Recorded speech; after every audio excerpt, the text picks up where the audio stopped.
पूरा बिहार में कौन ऐसा जिला है भाई बता दीजिए ना कि वहाँ हत्या नहीं हो रहा है, लूट नहीं हो रहा है। और राहुल गांधी जी भी 9 तारीख को आ रहे हैं, हम लोग साथ में मिलकर पूरा धरना प्रदर्शन करेंगे। पूरे बिहार को परेशान करने का नीति जो है चुनाव आयोग अपना रहे हैं, मोदी जी अपना रहे हैं, इसके खिलाफ में हम लोग पूरा बिहार में चक्का जाम करेंगे, धरना प्रदर्शन करेंगे।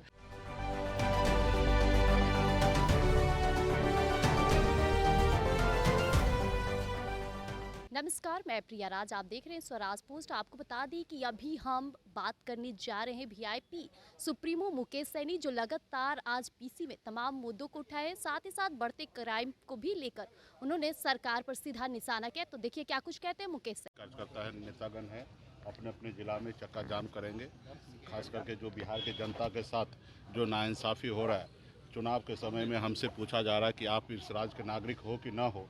ये बहुत सारे हमारे गरीब लोग हैं जो दूसरे राज्य में जाके काम कर रहे हैं और वो कैसे आएंगे बिहार में अपने वोटर बनाने के लिए, तो ये बहुत बड़ा सवाल है। और इसको लेके सरकार पक्ष है, चाहे वो बीजेपी हो या जेडीयू हो या एलजेपी हो या मांझी जी हो, इनके भी लोग गरीब हैं, इनको बिल्कुल ही अपने लोगों का चिंता नहीं है, परवाह नहीं है। तो मुझे लगता है कि कहीं ना कहीं इन्हीं लोगों के प्लानिंग पे सारा काम हो रहा है। तो चुनाव आयोग के ऊपर जो हम लोग भरोसा करते थे, वो हम लोगों का चुनाव आयोग पे से भरोसा ख़त्म होते जा रहा है। अभी पूरे बिहार में बीएलओ जो है परेशान है और सब गरीब तबके के लोग हैं, उनको धमकी दिया जा रहा है, एसडीओ की तरफ से, बीडीओ की तरफ से धमकी दिया जा रहा है, डीएम की तरफ से धमकी दिया जा रहा है कि तुम्हारा नौकरी खा जाएंगे तुम टाइम पे अगर काम नहीं करोगे। और वो आनन फानन में जैसे तैसे वो काम कर रहे हैं, बगैर पेपर का अपलोड कर रहे हैं। और जब बगैर पेपर का अपलोड करेंगे और उसके बाद जब कंट्रोल जब चुनाव आयोग के अंदर में आ जाएंगे, उनके आरओ के पास आ जाएंगे, वो रात को मान लीजिए किसी समय कहीं पे 50-100 लोगों का अगर नाम को छटनी कर दिया, काट दिया गया, तो अब बताइए उस बीएलओ के साथ क्या होगा। उस गांव के लोग बीएलओ के साथ क्या करेंगे, मारपीट करेंगे, हाथापाई करेंगे कि हमने आपको तो पेपर दिया था, हमने अपना नाम जुड़वाया, फिर मेरा नाम कैसे कट गया और उसके लिए भी कोई हमारे पास सूचना नहीं आ रहा। तो ये पूरे बिहार को परेशान करने का नीति जो है चुनाव आयोग अपना रहे हैं, मोदी जी अपना रहे हैं, इसके खिलाफ में हम लोग पूरा बिहार में चक्का जाम करेंगे, धरना प्रदर्शन करेंगे।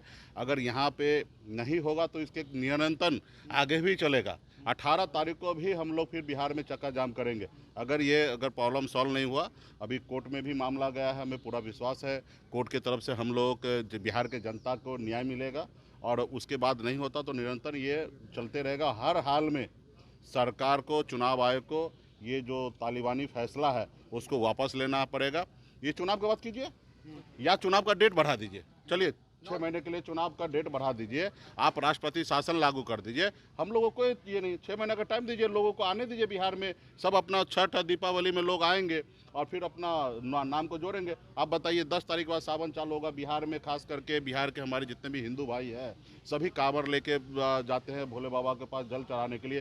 पूरा अस्त व्यस्त रहता है पूरा बिहार में। अब वो लोग पूजा पाठ छोड़ के यही सब करने के लिए बैठेंगे, एक एक पेपर जमा करते बैठेंगे।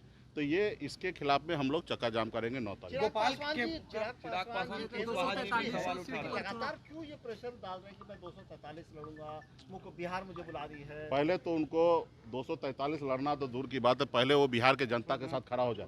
पहले वो हमारे पासवान भाई के लिए खड़ा हो जाए, जो पासवान भाई को वोटर लिस्ट से नाम कट रहा है, उनके लिए उन लोगों को पहले खड़ा होना चाहिए। जब हमारा जनता रहेगा तब ना हम चुनाव लड़ेंगे भाई। जब जनता ही नहीं रहेगा, लोकतंत्र ही नहीं रहेगा, तो फिर कौन चुनाव लड़ेगा, कैसे चुनाव लड़ा जाएगा। ये इस तरीके से चुनाव लड़ा जाएगा, इसमें गरीब लोगों का है। स्वर्गीय रामविलास पासवान जी का क्या विचार था। आज अगर स्वर्गीय रामविलास पासवान जी होते तो आज का आज वो एनडीए से बाहर निकल गए रहते। इस तरीके से वो नहीं रहते कि उनके पीछे पीछे रहते। तो ये कहीं ना कहीं हमारे जो समाजवादी विचारधारा है, जो सेकुलर विचारधारा है, सभी को लेके चलने वाला विचारधारा है, इसके ऊपर कहीं ना कहीं खतरा है। आज 72 घंटे से ज्यादा हो गए हैं गोपाल हत्याकांड में, लेकिन अभी तक जो आरोपी है वो देखिए विपक्ष को एक काम धंधा पे लगा दिया।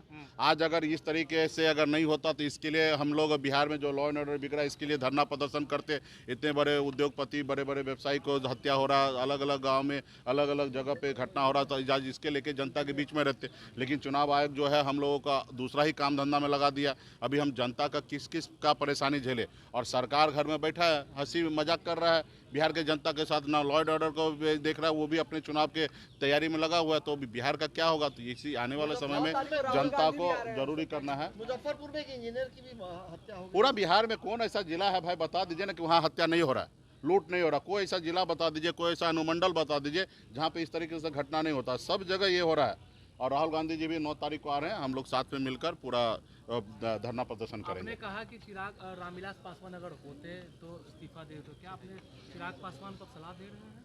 तो सलाह क्या, उनको बता रहे हैं। हम स्वर्गीय रामविलास पासवान जी के बताए हुए रास्ते पे चलने वाले लोग हैं और स्वर्गीय रामविलास पासवान जी का जो तेवर गिलेवर हमने देखा है, हम तो ऐसे पर्सनली भी उनके साथ हमको काम करने का मौका मिला और उनका जो हम पार्लियामेंट में हम भाषण सुनते हैं, जो उनके बारे में सुने हैं, हमारे जन्म से पहले से वो राजनीति करते हैं, उनके बारे में जो हमने इतिहास पढ़ा है कि ऐसे जगह पे अगर स्वर्गीय पासवान जी होते तो 1 मिनट भी एनडीए के साथ नहीं होते, वो तुरंत सरकार से बाहर निकल जाते हैं। जैसा कि अभी आपने सुना कि मुकेश सहनी ने तमाम मुद्दों पर तो बोली ही, साथ ही साथ एनडीए सरकार पर बड़ा हमला किए हैं।